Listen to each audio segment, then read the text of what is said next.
All right, let's get right into this. We're looking at a story that feels like it's straight out of a political thriller. You've got a charismatic leader, a single fatal gunshot, and two nuclear-armed neighbors suddenly pushed right to the edge.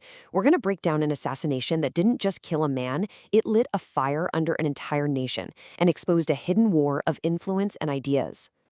So, picture this. It's December 12th, 2025. You're on a crowded street in Paltan, right in the heart of Dhaka, the capital of Bangladesh. The air is buzzing with the usual sounds rickshaws, people shouting, just another busy day.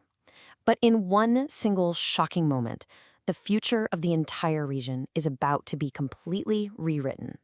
And then, bang, just like that, it's over. A voice that was rallying thousands, a voice that was challenging the old ways and speaking for a whole generation's frustrations. It was just gone, silenced, while he was riding in a rickshaw. So, that's the big question hanging over everything, isn't it? Why was Osman Hadi killed? Was this just some bitter political rivalry playing out? Or was it something bigger? A calculated move in a huge geopolitical chess game? Well, to even begin to answer that, we've got to understand who this man was and what he really stood for. Okay, so who exactly was the man at the center of this storm? Osman Hadi wasn't your typical politician.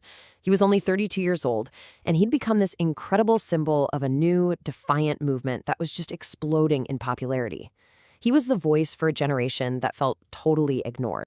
He was the leader of a group called Inqilab Moncho, and he quickly became the face of what people were calling the third force. He was tapping into this deep, growing anger against what he called foreign interference. And for the established powers in the region, he wasn't just some small-time activist. No, he was a full-blown strategic nightmare. But here's the thing you have to understand. This assassination didn't just happen out of the blue. It was more like the explosive release of a pressure cooker that had been building for 15 years. 15 years of simmering tensions, of a relationship with their powerful neighbor India that many Bangladeshis felt was just totally one-sided and disrespectful. So let's look at how we got to this breaking point. So this timeline really breaks it down. It starts with these incredibly emotional events, like the killing of a young girl, Falani Khatun, at the border, which became this huge symbol of violence. Then you've got these ongoing economic issues, like the fight over the Teesta River's water, which has hurt farmers for years. And more recently, things have escalated into a whole new kind of battle, an information war, really, that kicked off after the student revolution in 2024. And this number really illustrates the human cost of it all.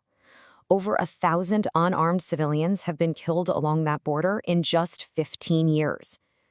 For so many people, that's not a statistic. It's proof. Proof of a relationship where they feel their lives just don't matter as much. So if you boil it all down, the feeling on the ground was that they were being bullied. Whether it was with force at the border or economic pressure over water and trade, this really deep resentment was just growing and growing. And that feeling was cranked up to 11 by what many started calling digital gaslighting, basically a massive online propaganda campaign they felt was trying to discredit their new government. And Osman Hadi, he knew exactly how to speak to that anger. You know, this whole conflict went way beyond just borders and rivers. It morphed into this fierce battle of ideas and an ideological war fought on social media, on TV, basically a fight for the hearts and minds of the people. And it pitted two very different, very powerful visions of the future against each other. Now, here's a key term you really need to know: Godi Media. That's the name people in Bangladesh gave to certain Indian media outlets they accused of pushing state-sponsored propaganda. The claim was that after the 2024 revolution, these outlets just unleashed a fire hose of fake news, things like false stories of anti-Hindu violence, all to paint a popular uprising as some kind of radical extremist takeover. And this right here perfectly captures that ideological collision. On one side, you have this idea of a Akhand Bharat, or an undivided India. To many in Bangladesh, this isn't just some historical fantasy. It feels like a very real modern threat to their existence as a separate country. And on the other side, you have Osman Hadi's radical counterpunch, a map he shared of a greater Bangladesh. And get this, he posted it online just hours before he was killed. It was a hugely provocative move, a symbolic slap in the face to the status quo. So this war of words wasn't just an academic debate. It had very real stakes, which brings us directly to the motive for his assassination. See, Hadi wasn't just posting controversial maps. He was getting ready to turn all that fiery talk into actual government policy, and that made him a direct threat to the way things were. I mean, just look at his platform for the election that was coming up in February 2026. He was the frontrunner in his district. He was promising to demand a total reset of all treaties with India, to kick out Indian workers, and to officially end what he called Indian hegemony. If this guy won a seat in parliament, he would have become this powerful, uncontrollable voice that nobody could ignore.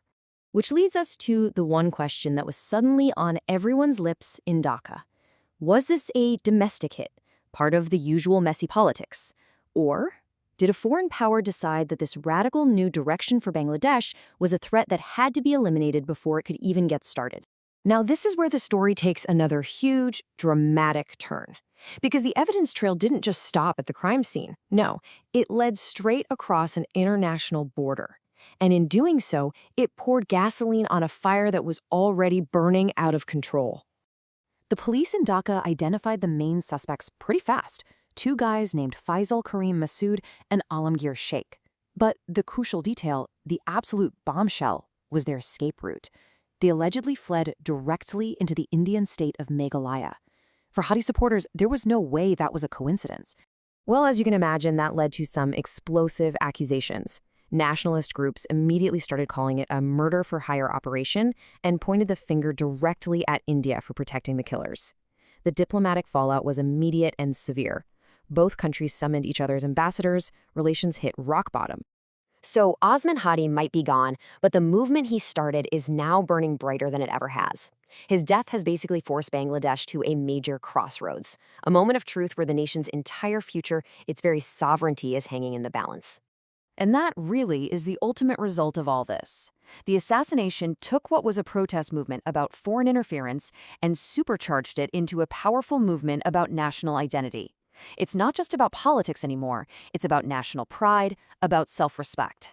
So we end where we began, with a question. But now it's not just about one man, it's about an entire nation heading into a crucial election. Was Hadi's death a tragic but simple crime, or was it a calculated message sent to anyone who dares to rock the boat? The answer to that is going to determine if the country's future is one of true sovereignty or continued subservience.